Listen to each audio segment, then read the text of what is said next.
Hello and welcome to Storytime. I'm Kathy Ramsberger. I'm author of The Shores of Our Souls and the upcoming 1,000 Flying Things. I'm also a coach who founded Ground One and Step Into Your Story. First, I want to wish everybody a happy Valentine. I said that before and I'm going to say it again. It's like Valentine's Day, but we are honoring veterans today.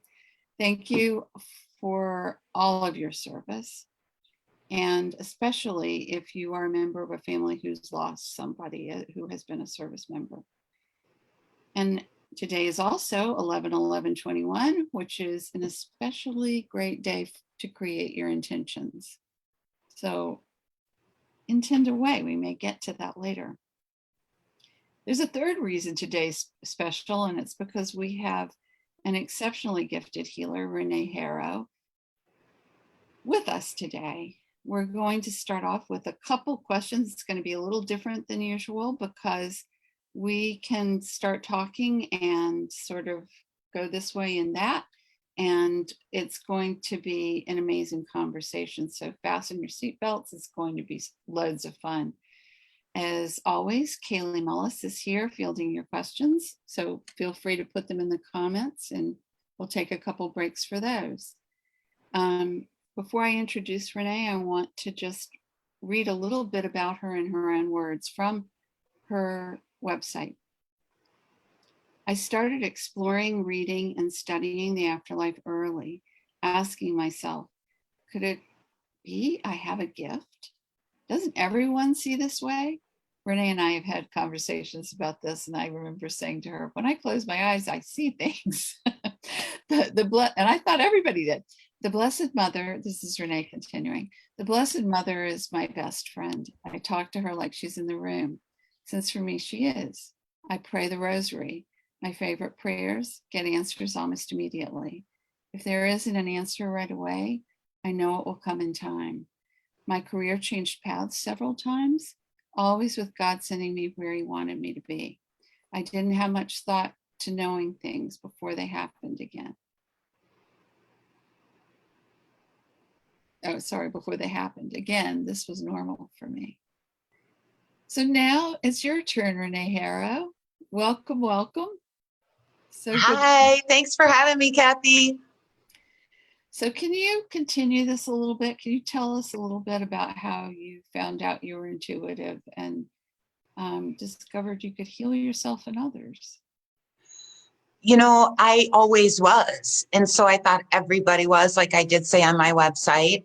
And, you know, I see little light balls like flicker around and I have a knowing of who they are. And I would get flashes of things that would happen. And I could always hear the phone ring before it did. And I'd answer it. There was no one there. And I hang up, I walk away and it would ring then. It would ring later. So I kind of, you know, had a joke in the family, answer the phone and then it would ring and everybody would be spooked. So it was fun. But I actually didn't really dig deeper until I lost my little brother. Like there's got to be more. I knew a lot at that time, but I needed to know more. And that's when I really started studying with and digging deep into the mediumship.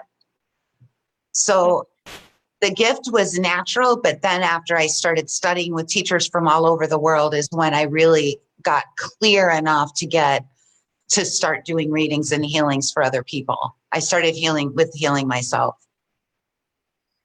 So how your brother passed unexpectedly? I know that. Yes, it was unexpectedly. And you opened up more after that, right? Well, I did, but I was searching because I felt him the moment he passed. He whopped me up beside the head and woke me up. Oh, wow. And I had this really deep peace and I just didn't know I didn't know until a few hours later. You had no idea. No, exactly. And then I connected it. But I found it really fascinating because he was at peace. He struggled with a lot of pain and was on a lot of pain meds and was struggling with addiction. And so we prayed for his healing. And I had a visit from the Blessed Mother about 6 months before telling me he's not going to be in pain much longer. So I was assuming that was going to be a healing rather than he was going to pass. Right. So when he passed, I'm like, I need to know where he is. I need to know more about what's over there. And that's what started my search. Do you see what I mean? And the grief was really hard because it was sudden and we were extremely close. So I used the grief to push me through the search. And I was very blessed with so many amazing teachers, mediums, psychics. I have to tell you, I took 5 tarot card classes and I cannot read tarot cards for anything. I just can't. It just doesn't work for me. And I'm like, okay, let it go. And I'm taking, you just is that you get it? Okay. So what I found, what works for me is energy. I can take a negative energy that is like an emotion and I can see it. I know where it is in the body. I can take it out and I can transform it and put light back in. And I'm just the vessel. When I say that, I mean, spirit does it, God, Blessed Mother, whoever your team is, but that's where I go with it. Mm-hmm. And I can see it and I can move it through. So the Reiki, when I took the Reiki certification classes all the way through, I'm not a master. I did not want to teach it, so I stopped there. But that really helped me decipher and see the energies differently. So that helped a lot. And then I met Greta, who I trained with for like 10 years. And she pretty much taught me, everything I know energetically. For so long. So yeah. Do you think what you use right now is still a form of Reiki, or I think you have your own?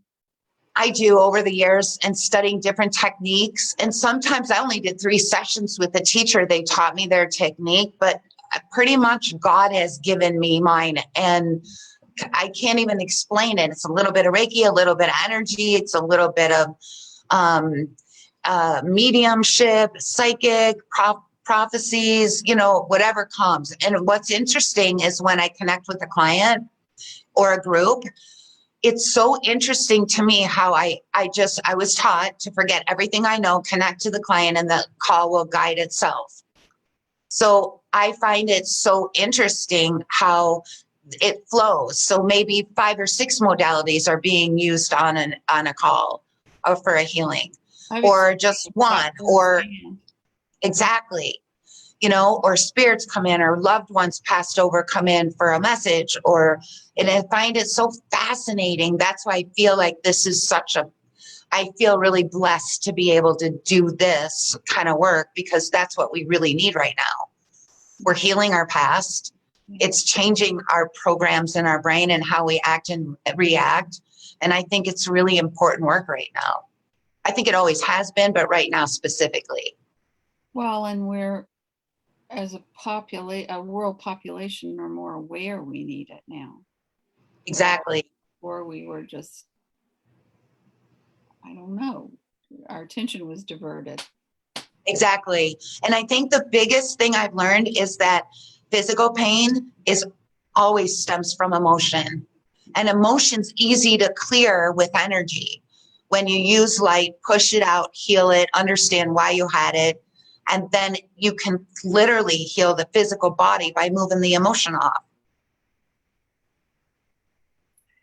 So I know you worked in the beauty industry, and that's all I know. There were probably other jobs too, but the beauty industry. Okay. I just had my hair cut, and it's pretty. Thank you. Maggie, shout out to Maggie. I feel like my hair practitioner, who's also become a birth doula and she's getting her nursing degree, she's like a close cousin to me. Like, I tell her things because we're just sitting there. And so I'm wondering if that might have been a way for you to sort of refine your skills. I don't mean you were doing readings for these people, but there must be such energy. You're so close. You're touching. I don't know. Were you doing right? Holding hands. I did I did nails and feet. Yeah, I did a lot of healing work in the salon, and I was fortunate to have rent space. I worked 30 years. I did 3 salons in 30 years, and I was fortunate to have my bosses allow me to have this corner beautiful space where my clients could have some private time with me. And I did a lot of Reiki manicures and pedicures where they were very aware of the energy work that I was doing. So I incorporated that about 10 years after I started, 10 years in. So for about 20 years, I did healing manicures and pedicures, not on everybody, because I did charge for it too. And I allowed more time. Mhm. So it was fascinating. And we had this little joke. I did a lot of the acrylic nails, and my clients didn't really break nails. And whenever they broke a nail, they knew that they had to see me, because it wasn't really about their nail being broken, but it was because they needed a clearing. I would have been in We there had a a joke in the lot. salon. I would have been, Renee, it happened again. Exactly. But it's just my nails. So last week when we just met to talk about this, we were talking a little bit about how trauma opens us up. And when you get to a certain age, you have experienced trauma, you've experienced death and grief, some much younger than others. And can you talk a little bit about, can you talk Absolutely. about Absolutely. So you want to talk about trauma? Yeah. Is that right? Yeah. Okay. I believe that trauma for one person is different for another. Trauma can be very different. If there is a history of an experience that gives someone a trauma feeling, it will affect them more than it will affect like me or you, right? Mm-hmm. So for instance, when somebody passes that we love, it could be traumatizing to half the family members, but not so much the other half of the family members because of their past. And I'm talking lifetime past. So you see what I'm saying? So I find trauma is very difficult to heal, because what I learned over the years of studying about it is that trauma has to be healed separately from the experience. You cannot heal anything that happened that's a trauma until you heal the trauma itself. Oh, So wow. you have to heal the trauma first, then you can get to the issue of what needs to be healed. Mm-hmm. And I believe that trauma shakes you up. I think it is important it's like something's dormant and it shakes you up and wakes you up to something that needs to be healed. So I have a compassion for it. I understand it, but I also know that it's important for that person. When someone has a trauma, I know they're going great places. Do you see what and they're not stuck in a victim role? Because a lot of times trauma can make someone be a victim and then they feel entitled and the world owes them. And that never turns out well for anyone. So when trauma really affects somebody deeply and their soul, that's when I know that they're light workers themselves, probably. In some way, they're a light worker. And they'll take that information as they heal and share it ongoing. I have light workers, a lot of clients, and some are CEOs and businesses, and some are, you're an author. Do you see what I'm saying? I have clients that are VPs of marketing, that Right. they do their light worker job in their job. So it's not specific to just our healing. Right. It's a way of being. And I do a lot of work in my sleep. That's when I'm busy. Exactly. So Can I add to that? yeah, there's a lot to unpack there. I'm going to think of my next question while you do that. Okay, thank you. Because when you said I heal in my sleep, you're right. Most of us do. But I do feel like the really deep stuff gets healed in your sleep time, so you're not aware of it. And it's when you can actually get more work done in the dream time. But what happens is you wake up and you feel like you got run over by a truck, and it takes a couple hours to get going and get moving. But I find that awareness, I think, is really good for everyone to know, because that's why you wake up in the middle. Just know that you're healing, and that's a great thing. So I wanted to add that. Okay. So Do you think that if I call it like God tapping me on the shoulder trauma, um, do you think if we're not paying attention, it just keeps coming? Is there a reason for it? Or um, I know that uh, my life became, it's not like I haven't had more death. I certainly have in my life, but um, I've had two major traumas, I think, maybe three. Okay. And once I sort of started dealing with my stuff, I don't mean just trying to heal I myself, understand. but reaching out to other people with it, which Mhm. I was running away from for most of my life. Uh-huh. The the traumas seem to be, I wouldn't even call it trauma anymore, you know. Okay. The biggest traumas that I was experiencing were death of really close loved ones. The last one, Right. Renee, you know, but the Yes. audience might not, was on my 60th birthday. And so that was big. Mhm. But I think I've healed amazingly since then. And I kind of think she's on the other Yep. side pushing me on that way. Um, Mhm. so do you think it's a little knock on the door, each trauma, or am I I do. okay? I do. And I've been noticing of the last few years about this random healing, that all of a sudden there's this random opportunity to do something that you wouldn't normally do in a healing. And I'm learning forward. Really felt like it was random. And that's what I kept seeing. It was an opportunity. And then so we're going to do it. Well, then the more I dig deep into it, what I'm realizing is that it's not so random. It's set in stone that you're going to do that issue, but it feels like at a random point of time. So it's that part of the shakeup. Right. You can't you can't heal a dark shadow, the shadow work, because it's dormant, it's deep. If it doesn't get triggered, then you can't just go, oh, I'm going to do shadow work, and then you're going to go look and see what it is, right? And people It's don't want got to this do that perfect anyway. process. Okay, does that make sense? Yeah, it does. And Thank so you. it's the trauma forces you. So is it written? It's probably in your contract. Timings wise, I think when you're ready.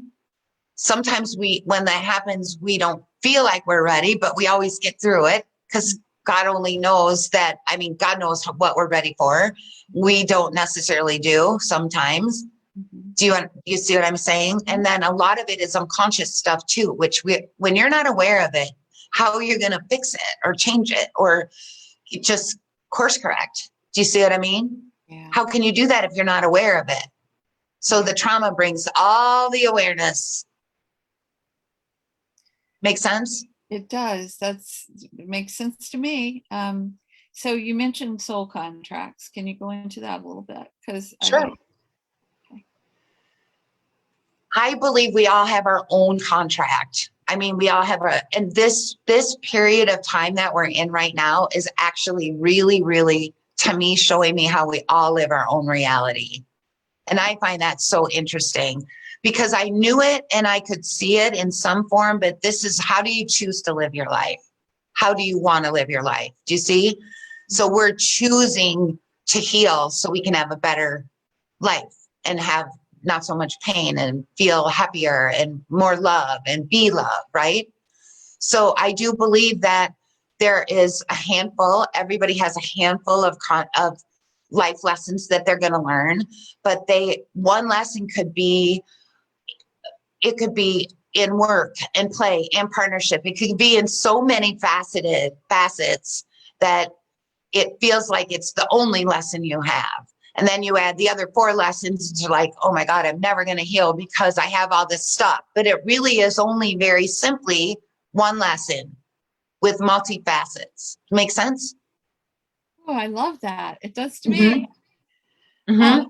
so let's see if we've got comments and questions. And I want to introduce the clownfish. What's your clownfish's name? He's in the spotlight now. What's your fish? My fish, Gianni. Can you see him? Johnny. Oh, yeah, there he is. He's shy. Gianni, and then the little white one is Barnabas. Aw. Barney, he's really little. It's hard to see. No, I can see him. I can definitely Can you see see him. Barney? Okay. Yeah. Yeah. Yeah, he does everything Gianni does. Renee's Gianni is 10 years old, and we were talking about him beforehand. So Kaylee, do we have questions or comments? Hello, everybody, first of all. Second of all, we don't have any questions or comments at the moment. There was a comment about an audio problem. People were kind of having a difficult time either accessing the page, or there was an audio problem, but we figured it out. So Okay, I'm sure, Yay. yeah, I figured it out. So if I look distracted at any point in time, that's why. But so I'm sure by the second round of questions, we'll have some more. We're all Okay. set. We're set and ready to go. Yeah, I do want to comment on that, just by saying that um, there have been some glitches lately, both on my show and on others that I've been on. And while I apologize for the inconvenience, I'm sure that it's all going to get worked out. And if it isn't, we'll figure it out somehow. So thank you, Kaylee, for whatever buttons you pushed. Everybody's connection lately, I feel like, has not been great. Even in the middle of this talk, my internet said it was unstable, and I'm sure it's just something's going on. Can I go there? Do you want me to go there? Yes, Renee. Okay, let me go there. Because Okay. it happened. It's supposed to be addressed. Because exactly. And okay, so we're in this very ambiguous time right now. So there's this thing we call, it's a tier of emotion, TIERS. So the bottom is the painful part, the middle is the ambiguous and the, anger, and then the up is the high, the low, love and joy and all the good stuff, right? So we're in this middle ground of ambiguity, and it's a state of mind. So, but we have this opportunity to say, hey, okay, so a glitch happens. Do I want it to bring me down, or do I want it to take me up? Mm-hmm. So the way you just said that, we figured it out. Yay. Okay. Do you see? And so you let that take you up instead of opportunity to take you down. Do you see what I'm saying? But ambiguity is the perfect place, the perfect word to explain where we are now. But that's an opportunity to go up. So if we give it attention, then decide, I want to go this way, not this way. And then you can start shifting your thinking, the way you see things, and then you emotionally start becoming more happy and more happy and more happy and peaceful, and you find you're not reacting, which is caused by the planetary stuff. So last month we had 4 planets go direct, and I am not an astrologer, so please, nobody take I read energies. Okay, so let me just voice that. The 4 direct, which caused shadow periods, which is what it's the only way I can explain it is this, it's chaos. Okay. And so when you have that chaotic energy, that's where you stand in the middle of it, in the core, in the eye of the storm, and you say, I choose to go up. I choose. Okay. So use those little things, and especially with electrical communication, when you're in a shadow period. Now we're out of that, but we still have some planetary stuff happening. It's all moving and changing. So when there's moving and changing, that is chaos and ambiguity. But we need that for change and for evolution. And so that's what I wanted to give that. I wanted to give it a thank you. And some understanding, so that we can understand that it's not us. It's not our life. It's not a reflection of what's happening. It's not us creating it. It's what we need for change and evolution. Oh, that's Makes sense? beautiful. Yes, that's beautiful. So the next time I feel uncertain about something, I'm going to think I'm going up. And exactly. And choose it. Make a choice. The greatest gift we have is choice. I totally agree. Mm-hmm. Yeah. It's the biggest tenet to my Step Into Your Story program, because the way I see it, we're a story in a body. So yes, multiple stories in a body. Yes. And if we're sitting or stagnant, even if we're in pain, it's still a choice, right? But Yeah. the momentum actually, figuratively and literally, causes transformation. Yes. We just And got can I add to something? I'm getting called to add. I'm getting called. I don't know who's listening, but I think somebody needs to hear this. So I'm just going to go with my gut if you don't mind. Hold on. Do you mind, Kathy? We don't mind at all. Kaylee, is it all good? Yeah, there was just a comment that I felt went well. Go ahead. That stream of thought. Noelle Puglisi says the obstacle is the course. Yes. Oh, no. Yes. Beautiful. Yes. Beautiful. Exactly. Exactly. And use it to your, it can be frustrating. Yes. But you can give it attention and say, and choose to go up instead of let it frustrate you and keep you in frustration. So Renee, I'm sorry to interrupt. But No, that's okay. I'm getting really called to say this. So, I kind of jumped through that. I told you in the very beginning when you asked me about my gifts, and when I've always was. I went to a private Catholic school. I loved going to church. I mean, for me, the nuns would smack me because I was always daydreaming. And I had those experiences too, but I loved going to church. And I never understood why I wasn't allowed on the boys' side of the playground and the girls had to be, there was a line, and I didn't understand any of, to me, my soul was always so open and loving. So I didn't understand why, and a lot. inclusive. And then when we were in high school, my brothers and sisters and I were very close in age. So my dad and my mom came to us and they said, we raised you. You have your faith. You do what you want. We're not making you go to church anymore. Well, we would pile in the car every Saturday night. All my friends, we would all go to church, and it's just filled my heart. And then getting communion, I can't even say that. You know what I'm saying? For some reason, I needed to share that with you because it doesn't matter what your faith is. It still gives your heart the love that it deserves to have, and because we are love. And so if it feeds you, that's where you belong. If you question it, it's okay to question it.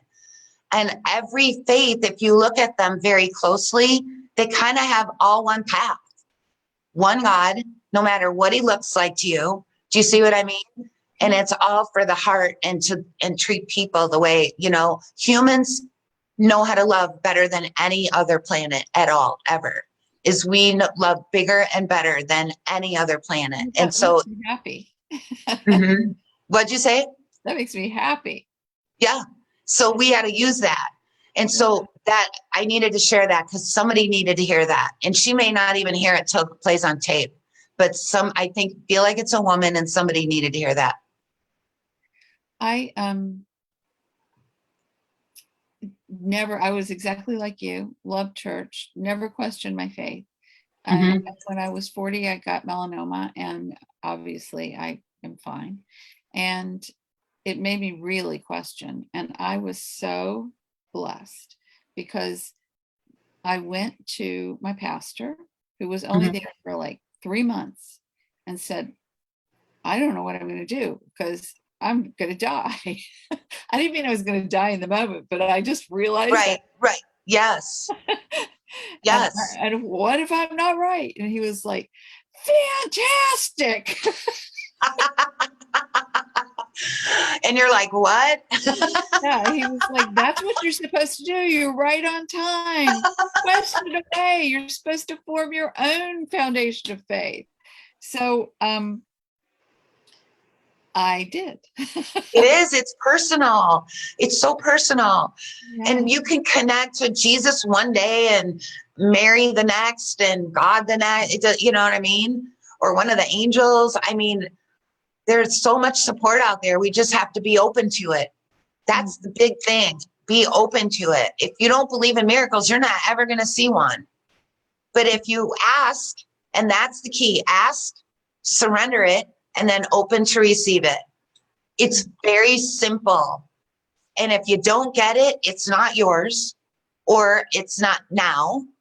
or there's something better. It never is not, you're not being heard, I believe. I totally agree with you. Mhm. So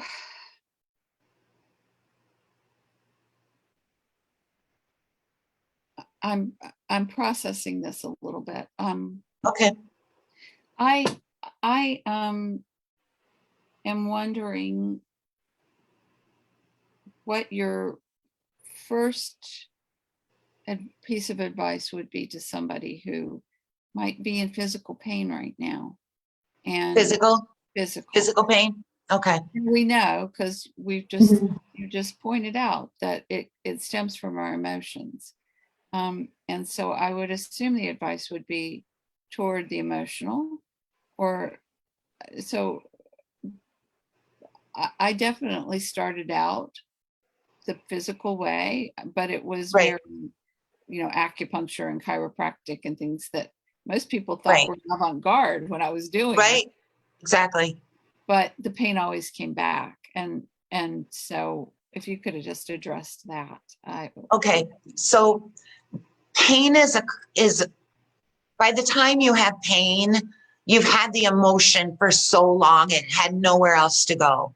Mhm. And it can come up in a situation where you feel like, I don't know how to handle it. So you just you think you're handling it, but really you're shoving it down. So by the time it gets to pain, physical pain, then you have to you just talk to your body, and I love that the chakras give us guidance. So what I mean by that, it's like the same as meridians, but the chakras are the 7 points. There's actually 12. And at the base of your spine, most people have spine pain. Their back hurts. Have you noticed how many people have back pain? Yeah. So at the base of their spine, that's a security. That's a security that you don't feel safe. So you can pray, you can ask for this to heal. You can ask your body what else it needs. Put your hand on your heart and say, what do you need right now? Do you see what I mean? And it's not always a pain medicine. It's sometimes ask your body, talk to your body, start connecting with your body. If it's in the middle, it's your solar plexus. That's where the emotions, there's so much emotion, you can't handle it. And if it's chest, it's pretty much your heart or your voice. Mhm. And then if it's your head, it's stuff that's been there for lifetimes. Usually your head is like lifetimes. That's how I see it. Not everyone believes that, but that's in my experience. And do you have to release those lifetimes in order for the pain to go away? But when you connect with the body and say, I'm safe, or whatever area you're working with, I am love. If it's your chest, I am love. Sometimes and I believe that the body is helping you. It's warning you. It's like something needs to change. So Right. that's a good thing. And I find that most people are very sensitive and empathic. So you will know that you need to go to the doctor. If it's like gone so past the physical, you will know. And also the other thing is pain comes from fear, not love. So you can say, I come from love. I choose to come from fear. I let the fear go. And a lot of empaths can pick up other people's stuff. If you know as well as I do, if one of your kids has a headache, you probably do too. Do you know what I mean?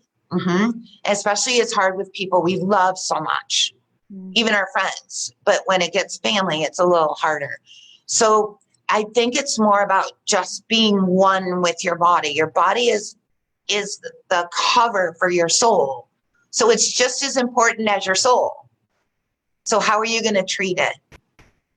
And then you can also, I love acupuncture. I love, all of those, chiropractic. I love all of those, but I also believe in the medical field. Right. Go to the doctor. Me too. Do you know what I mean? Right. And it depends on how long it's been there. If you have a headache, is your crown chakra closed off because it doesn't want any more information? Make sense? And we know we use a teapot all the time. Open the head. You know what I'm talking about. You want me to explain that? Or are you Sure, good? yeah, please do. Please do, Okay. because it was a new concept for me. I used Mhm. to release energy through through my feet to the ground, and it just wasn't working for me at all. And um and I would keep saying, I'm not grounded, I'm not grounded. Since I've been doing this, like I imagine it to be a teapot and Yep. just, especially if it's anger. I don't mean I'm an angry person. Right. But in a moment. In a moment, I can be angry. And if I release the anger, it grounds me. Exactly. Mhm. It's just so much emotion that you don't want to be here. So it kind of lifts you up. Exactly. But that's where we belong right now. So the crown chakra is like that soft spot on a little baby. That's where it is. So you just imagine your head's a teapot and you lift it up and you just let all the gunk go. You can visualize it. And then when the headache's gone, you just close it. Now mine was so clogged this morning because I've been doing and working on ambiguity and chaos and releasing pain and grief. Because that's where we all are right now. So I'm working with a shaman. I'm training to be a shaman right now. So Wow. she took my crown chakra out and washed it out and then put it back in because the teapot didn't work. It was too clogged. So she had to take it out. That's what happens when you do a lot of dream time work. Yeah. Yeah. It can get clogged or there's a lot. Your throat can be sore if you want to say something and you can't or no one's hearing you. There's a reason for that. You're not always sick, but if you have it too long, then you need a doctor. So I want to make sure that I'm clear with that I love all the modalities. Yeah, go ahead. And I just want to reiterate for purposes of all this social network that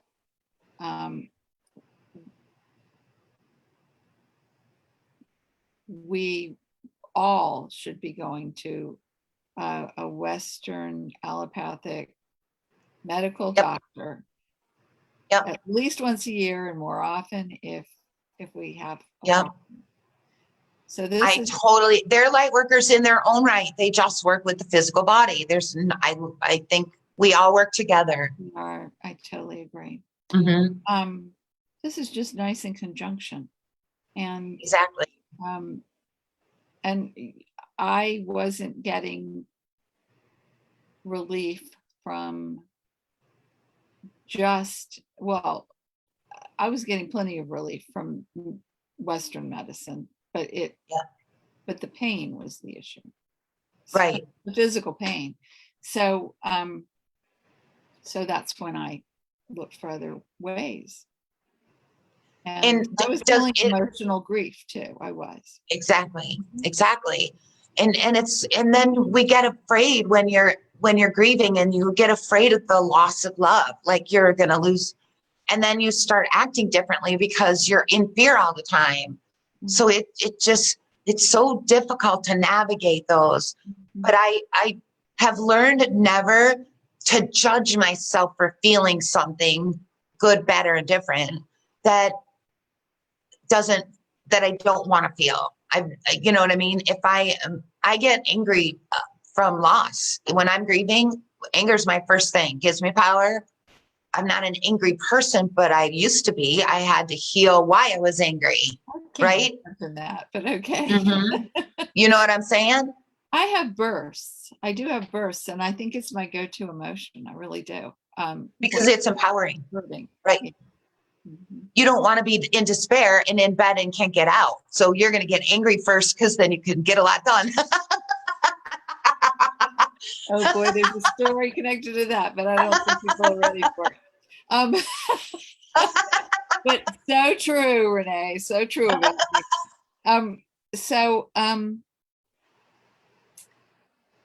I'm wondering if it's time for more questions because it's already been 40 minutes. I know, this was fast. Yeah, it always does. It flies by. Kaylee, do we have anything? Yeah, we have a question from Noelle Puglisi, and she's asking, and this was about 8 minutes ago. So are you saying that every decision we make is bound by our energy in relation to choice? That's a good question. Yes, in the moment, yes. Unless you override it and say, I'm going to do the right thing. I'm going to, you know what I mean? There's two ways to do it. You can do it that reacting way, or you can take a deep breath and say, I'm going to do the right way for me. Because your right way may not be my right way. It doesn't matter what's right for you. And right action will always give you peace. You can scream and yell and react, and then you feel crappy later. That's not your right action. Does that answer her question? I think so. Well, Okay. well, if you want more, or for her to elaborate more, please reply.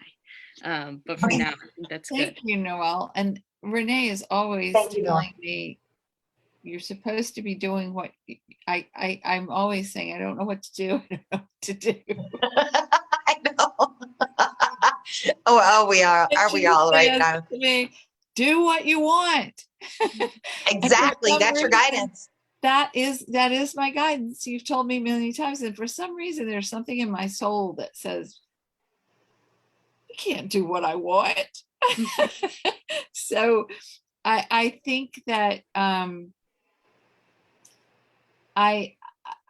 healing toward it. Let's put it like that. It's probably Right.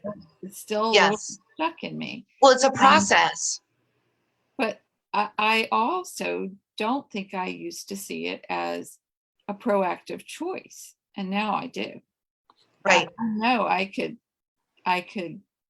walk away from everything. Not that I'm going to, audience, but I could. Make that clear. And the world would keep turning and my life would go on just fine. So yeah, it really helped to empower me. And I do ask my body too. I put my hand on my heart all the time and say, is this good for me? And I just kind of let it, because if you don't feel anything, then it doesn't really matter. But sometimes a desire, that's a really tough one, because the guidance used to hit us really hard and blatant and really loud, right? Now it's so subtle that it's like, should I not? What do I do?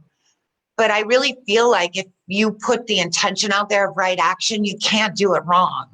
And if it is wrong or you don't get the outcome you want, then it's okay. Now you know it doesn't work. Try it a different way. That's the beauty of what we're in right now. We get to try it 30 ways. And there's really not a whole lot of consequences when we have a good intention. Does that make sense? Always the intention behind it has to be pure. So let's talk a little bit about intention, because it's intention day.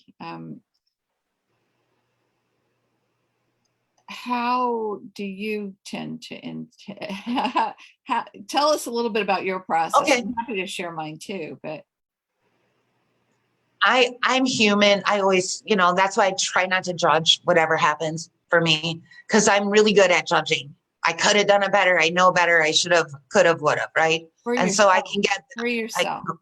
For myself. We're very For myself, not with my clients. Right. So I can do that. But for me, sometimes I have to ask, is this for a good intention? So I have always been like with our work, and you understand this, we've had this conversation 1,000 times. When you help people to help people, like I do this for a living, but it never was about money for me. Never. If the minute you make it about the money, it's not going to work. I don't care what job you're in. You have to find a passion inside of you. Right. So the intention matches your passion. Do I really want to do it this way? Or am I just doing it because I've always done it this way? Or is it time to get out of my little comfort zone and try something different? But yeah, does that make sense? So that was a perfect example of intention. Okay. So I would say that if you make your intention based on passion and pursue it with passion, the money's going to come. It's just going to be there. Yep. And that's a faith thing. You have to trust it. Do you see what I mean? You really have to have that deep faith. And I think, and we all have a deep faith, and it doesn't really matter what it is. but that core love is inside of you. Make you your best friend, make you your ally. Mhm. You know what I mean? Keep going within and let your internal guide you. That's what's so important. And if you do it wrong, if you perceive you do it wrong, to me, it's never wrong. It's like, oh, that doesn't work. Do it a different way. Try it It's the some difference other way. between going down a road straight and going down the alleys. The alleys sometimes are even more fascinating. They can be a little Exactly. painful too, but And they all lead to the same place. yeah, exactly. Mhm. Yeah, good point. That's a good point. So I think we're winding down. Thank you And so much for having me. thank you so much for coming, Renee. And I'm so excited to show my tea bag wisdom to you.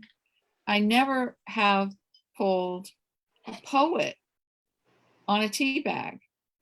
You know, I've had a lot of Chinese proverbs, but Right. so this is bring me the sunset in a cup. Oh, I love that. Gives me such chills because that's what you are to me. And it's Emily Oh my God. Dickinson. And ditto. Yep, I feel the same about you. it's Emily Dickinson. Can you see? It's beautiful. Would you screenshot that for me? Yes, I will. Someday. I will. Someday. When I'm- in your spare time. well, thank you for taking your spare time to spend with us. My pleasure. You are adorable in every way, and I value you, and I'm so grateful for you. Thank you so much. Ditto. Love you, sweetie. I love you too. Bye. Thanks for watching. Nice to meet you. So What's her name? Kaylee. Kaylee. Sorry, I'm so bad with names when I go into level. Nice to meet you, Kaylee. It was nice to meet you too. It was great to listen. And viewers, thank you for tuning in. Tune in next Thursday for my own story on my author Facebook page. I was born with a birthmark on my right knee, and it disappeared after I had my first child. And it was in the shape of a question mark. And my daddy always called me the why girl. So so I'm going to be talking about my whys next week. So if you want to know some answers to my whys or have your own why you want answered, join me on my author Facebook page. And it's everything from why did you become a journalist to why do you write about social justice. And our December Story Hour guest is Rob Sanborn, whose debut novel is called The Prisoner of Paradise. It takes place amidst the canals of Venice. I think you may remember Karen Neary, who also had her book based in Venice, but this is like completely night and day.